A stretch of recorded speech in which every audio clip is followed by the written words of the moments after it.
Boa noite, pessoal. Durante este mês de junho vamos estar a estudar a Epístola de Tiago, um livro que pode parecer bastante pequeno, mas é muito objetivo e prático para a nossa vida, para o nosso dia-a-dia. Então vem fazer parte, mete um gosto, partilha o link e subscreve o nosso canal.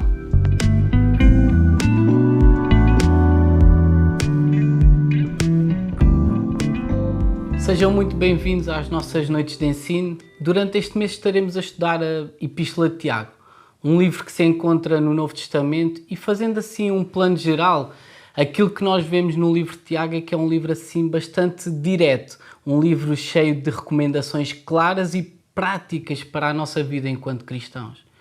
Quando bem estudado e entendido, ele é precioso para a nossa evolução na caminhada da fé.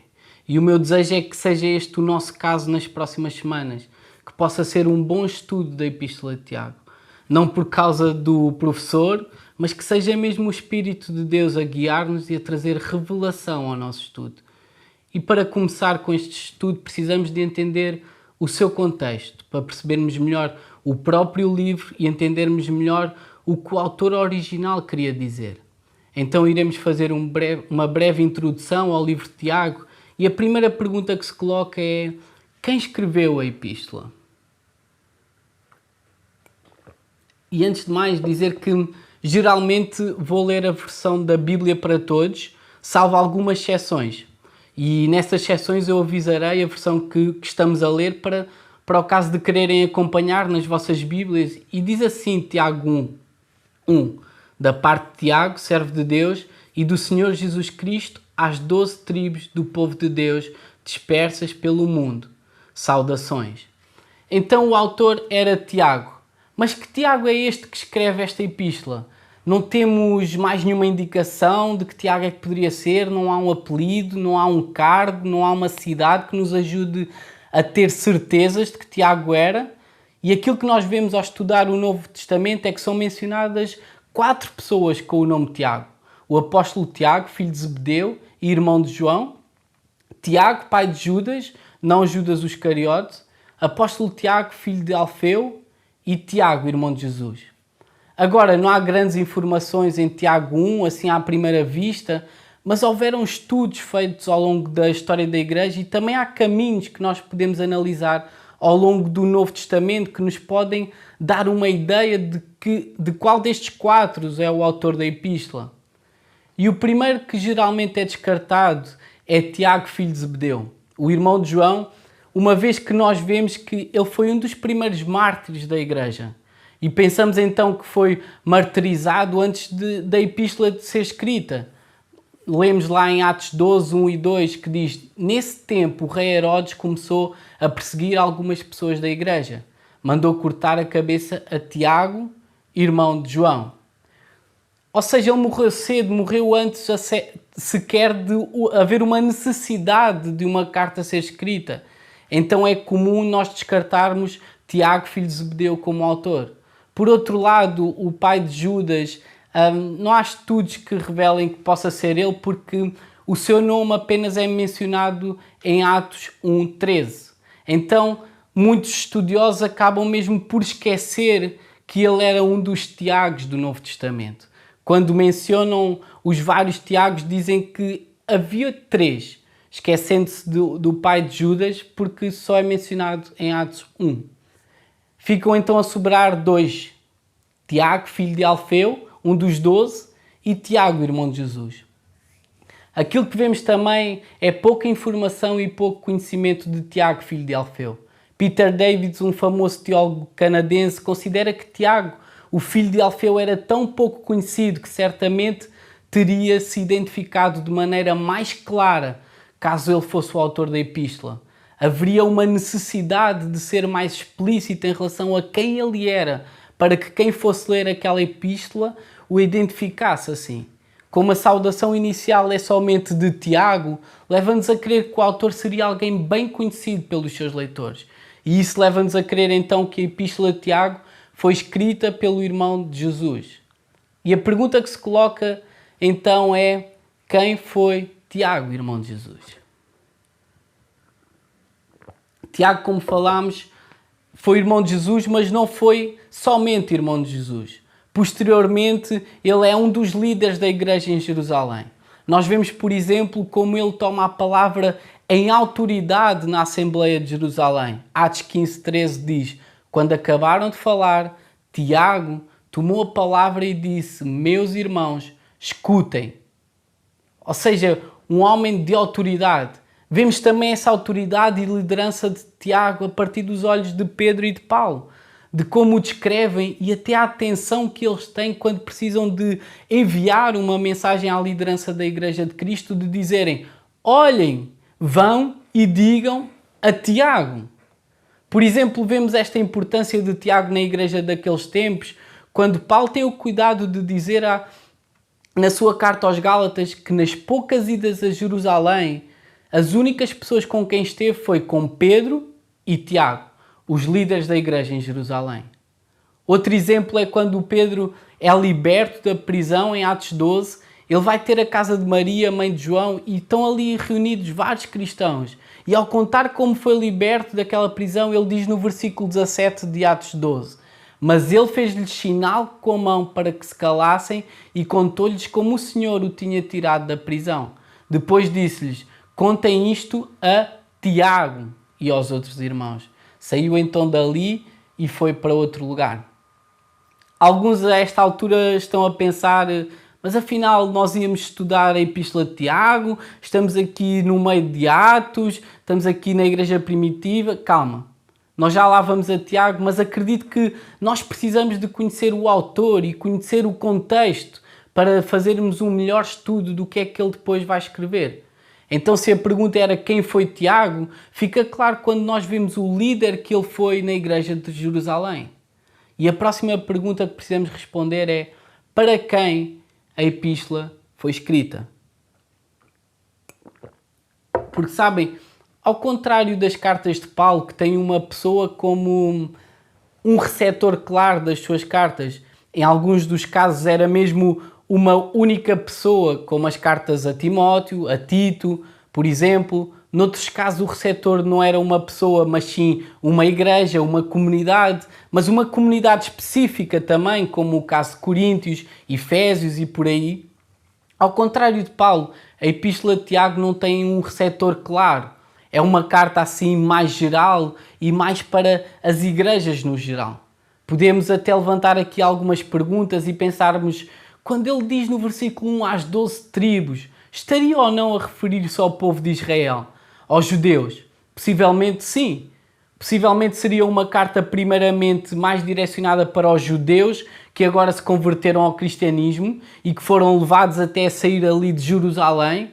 Aquilo que nós vemos mesmo no ministério de Tiago é esse cuidado que ele tem pelo povo judeu.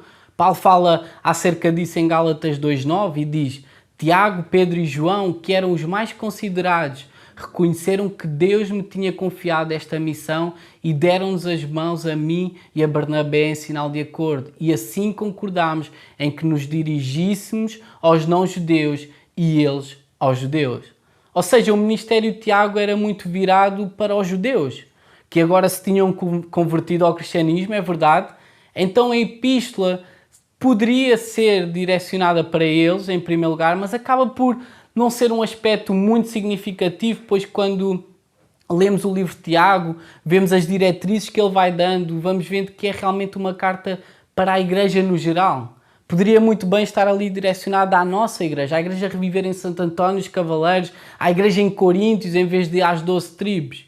Então é um aspecto que nós precisamos e podemos ter em consideração, mas não ficarmos presos somente a isso.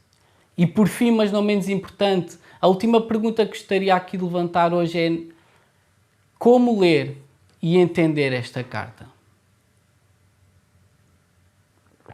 A carta de Tiago é uma carta simples, de direções claras, recomendações assim bem diretas. É a epístola que muitos chamam de o livro de Provérbios do Novo Testamento. Aquilo que nós vemos é que realmente está cheio de diretrizes, de ensinos mais práticos, de como o cristão deve proceder na sua vida. Tiago vai falar sobre as nossas obras como cristãos, os cuidados que devemos ter, a oração, as provações, a nossa língua, outros assuntos que nós conseguimos relacionar facilmente e rapidamente com o nosso dia-a-dia. Espera aí, isso faz sentido para mim. Mas antes preciso fazer também aqui um ponto que talvez seja o ponto de mais polémica no livro de Tiago, mas que não poderia passar por cima. Talvez muito de vocês até poderão já ter ouvido comentários que o ensino de Tiago estaria em oposição, em choque com o ensino de Paulo, pois vemos Paulo com foco muito no discurso que lemos em Romanos 4:5, por exemplo, que diz: contudo, se alguém crê em Deus, que aceita o pecador, Deus faz com que ele seja justificado por causa da sua fé e não por causa das obras. E aquilo que nós vamos ver Tiago a fazer é dar muito ênfase às obras do cristão. Contudo, e apesar disto ao longo do tempo ter levantado algumas discussões e de até pode parecer uma coisa contrária à outra, aquilo que eu vejo é que não é necessariamente algo que se opõe, mas algo que se compõe, algo que se completa. No meu entender, o ensino de Tiago serve de construção ao pensamento de Paulo e não de destruição. Matthew Henry, um pastor comentarista bíblico inglês, no seu comentário à Epístola de Tiago, diz o seguinte: em Cristo não há ramos mortos ou sem seiva, e a fé não é uma graça ociosa. Onde quer que esteja, produz fruto em obras. Ou seja, a nossa fé, que Paulo falava como essencial para a nossa justificação, vai nos levar a produzir boas obras. Vivermos longe do pecado, sermos generosos, obedecermos a Deus. A nossa fé tem que ser uma fé viva. E é isso que nós vamos aprender com a carta de Tiago. Nós devemos ser cumpridores daquilo que antes ouvimos, cumpridores da palavra de Deus. E podemos começar mesmo por aí, que devemos ser cumpridores da palavra. Num dos textos para mim mais importantes deste primeiro capítulo de Tiago, Tiago 1, 21 a 25 diz: por isso, ponham de lado toda a espécie de impureza e qualquer resto de maldade, e recebam com humildade a semente da palavra de Deus, que tem poder para vos salvar a vida. Ponham a palavra de Deus em prática e não se contentem com ouvi-la, porque desse modo enganam-se a si mesmos. Aquele que se contenta com ouvir e não põe em prática a palavra é como alguém que se vai ver ao espelho, vê a sua cara, mas mal se volta, esquece logo de como era. Pelo contrário, aquele que presta atenção à verdadeira lei, a da liberdade, e que continua a fazer caso dela, não é como um simples ouvinte que se esquece logo, é alguém que ouve e pratica, e assim é que ele encontrará a felicidade. Até aqui. O texto é bastante claro, como uma advertência bem prática. Nós precisamos ser cumpridores da palavra e não apenas ouvintes. De nada adianta dizermos que nós somos cristãos, que estamos numa igreja, de irmos todos os domingos, estarmos todas as quintas a horas aqui para estudar a palavra. Se não cumprirmos verdadeiramente a palavra, de nada vale o resto. Jesus, na sua caminhada aqui na terra, ele advertia diversas vezes os fariseus neste mesmo sentido. Eles eram os melhores a fazer reuniões, dos melhores a ler a Escritura, dos melhores na pontualidade a ir ao templo, mas não cumpriam a lei que tanto diziam amar. Mateus 7, 24 a 28, Jesus é muito direto nisto. Ele dá o exemplo da casa edificada sobre a rocha e a casa edificada sobre a areia. E aquele que ouve a palavra de Deus e não a pratica é como a casa edificada sobre a areia. Os tempos difíceis chegam e acaba tudo. Já não há alicerce, já não resta nada. E Tiago, pegando nesta passagem de Mateus, vem e reforça ainda mais aquilo que Jesus, o seu irmão, já havia ensinado. Precisamos praticar a palavra.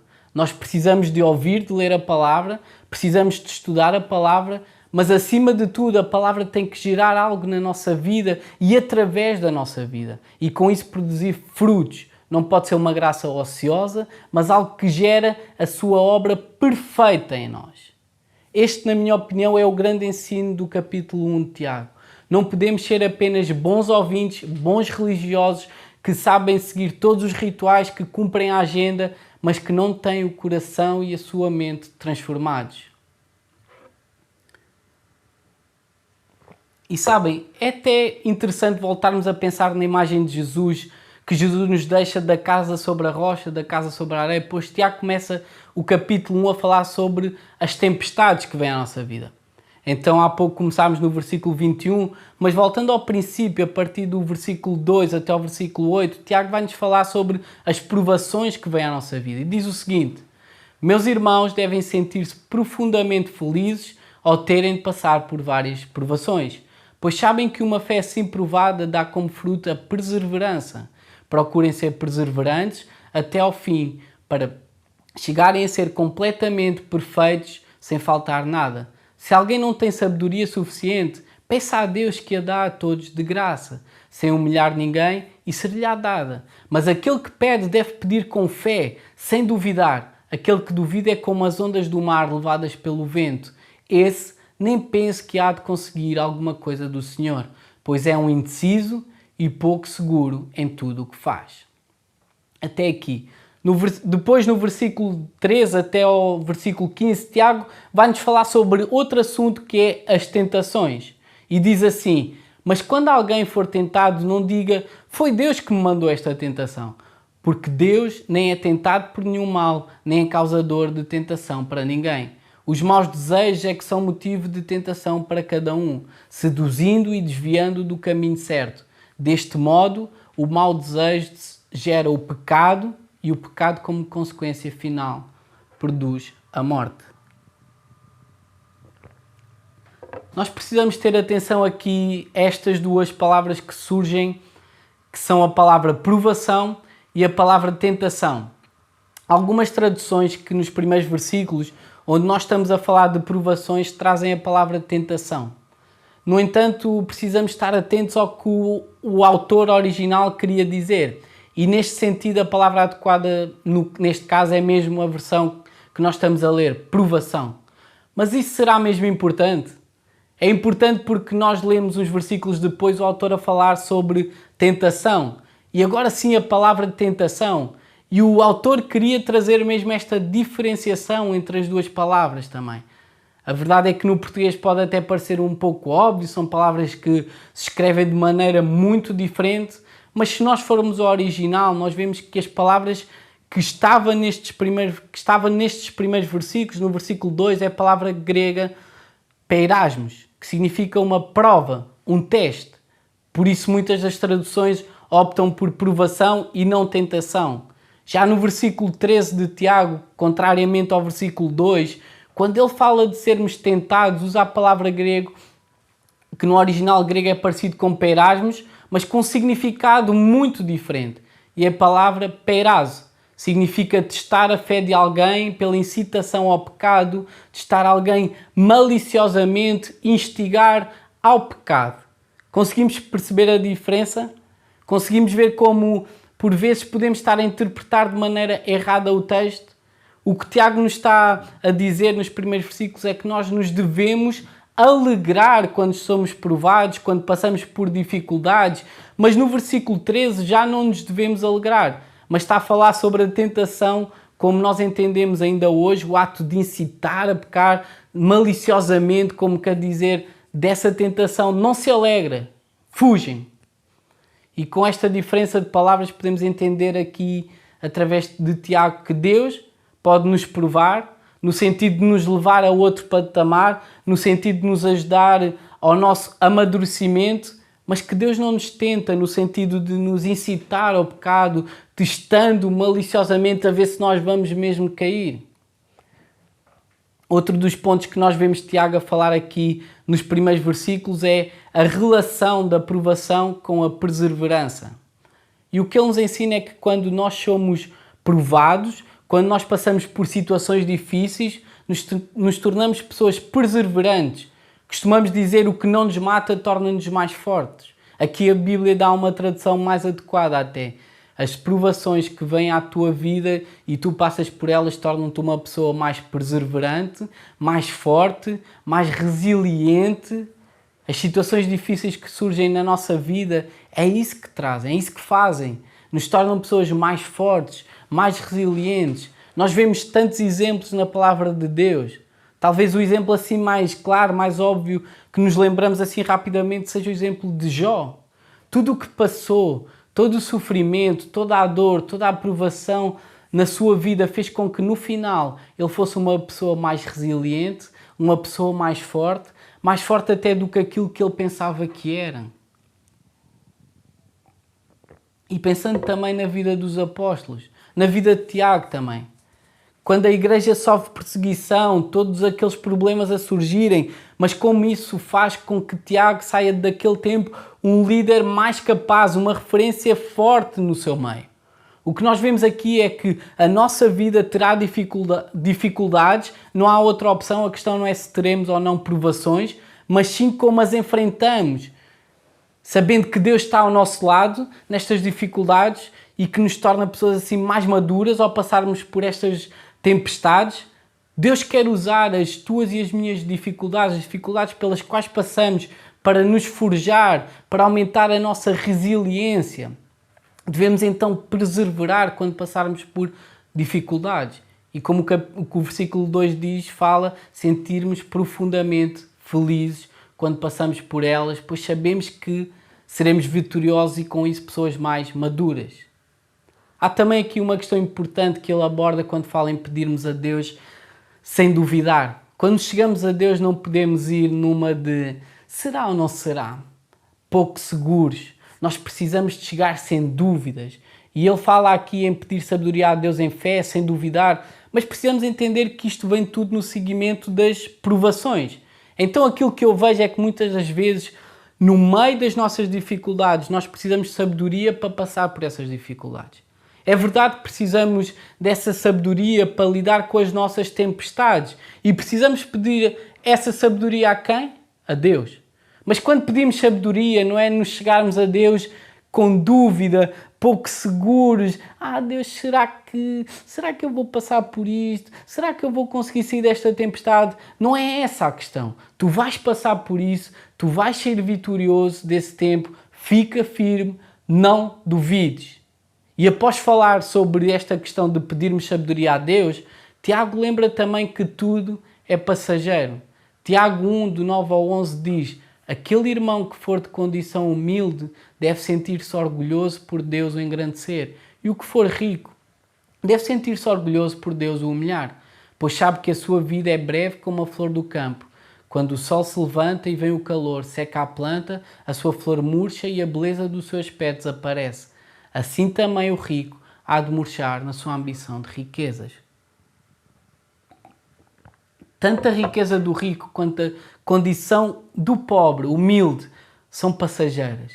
Com este exemplo, Tiago quer nos dizer, olha, não interessa a tua condição. Na verdade, isso um dia vai passar. Na verdade, isso um dia até se pode inverter. Mas há uma coisa que tanto o rico como o pobre precisam de saber, precisam entender. É que ambos precisam da graça do Senhor. Só isso importa. As nossas riquezas, os nossos bens materiais são passageiros. Mas precisamos de entender de novo que isto continua no seguimento das provações. Então também as nossas dificuldades, as nossas tempestades são temporárias. Isso tudo vai passar. Mas aquilo que tu precisas saber é que em todo o tempo Ele é contigo e isso te basta. A nossa firme esperança está em Cristo ressurreto, que pelo seu Espírito está connosco em todo o tempo, a cuidar de nós, mas também a nos preparar e a nos aperfeiçoar à sua imagem. E para concluir o estudo de hoje, eu gostaria de pegar na tradução Almeida e Revista do versículo 4, 17 e 25. E precisamos de prestar aqui atenção no capítulo 1 a uma repetição de uma palavra, que é a palavra perfeita. E no versículo 4 diz: tenha, porém, a paciência, a sua obra perfeita, para que sejais perfeitos e completos, sem faltar em coisa alguma. No versículo 17, ele volta a dizer: toda a boa dádiva e todo o dom perfeito vem do alto, descendo do Pai das luzes, em quem não há mudança nem sombra de variação. E no versículo 25, para concluir, ele diz: aquele, porém, que atenta bem para a lei perfeita da liberdade e nisso persevera, não sendo ouvinte esquece disso, mas fazedor da obra, este tal será bem-aventurado no seu feito. Até aqui. Tiago vai-nos relembrar que a obra de Deus em nós, ela é perfeita. A sua vontade é perfeita. A direção que o Senhor tem para a nossa vida é perfeita. O nosso Deus é perfeito, Ele não erra, Ele não comete falhas, e essa consciência de que Ele é perfeito tem que nos levar a adorá-lo, a engrandecê-lo e a confiar nele, mesmo quando nós passamos por provações, por dificuldades, mas sabemos que a sua vontade para a nossa vida é perfeita, então nós não precisamos de duvidar. Ele é perfeito. E por hoje é tudo, mas antes de terminar, gostaria de orar contigo. Então, no lugar onde tu estás, podes fechar os teus olhos e... Pai, obrigado. Obrigado pela tua palavra, Deus, porque ela é perfeita para a nossa vida, Deus. Obrigado porque é ela que transforma a nossa vida, é ela que transforma o nosso coração e que realmente o estudo de Tiago possa fazer isso na nossa vida, possa nos transformar, Deus. Não queremos mais continuar somente a ler, somente a estudar mais um bocado, Deus. Nós queremos ser transformados. Nós queremos não ser somente bons ouvintes, mas praticantes daquilo que tu falas acerca da nossa vida, Deus. Que a tua palavra nos faça ser guiados até outros, Deus. Só assim faz sentido, Pai. Obrigado mais uma vez pela tua palavra, porque sabemos que é ela, Deus. É o Espírito da tua palavra que traz transformação à nossa vida. Transforma as nossas vidas, Pai. Em nome de Jesus. Amém. Por hoje é tudo. Encontramos-nos para a semana. Deus vos abençoe.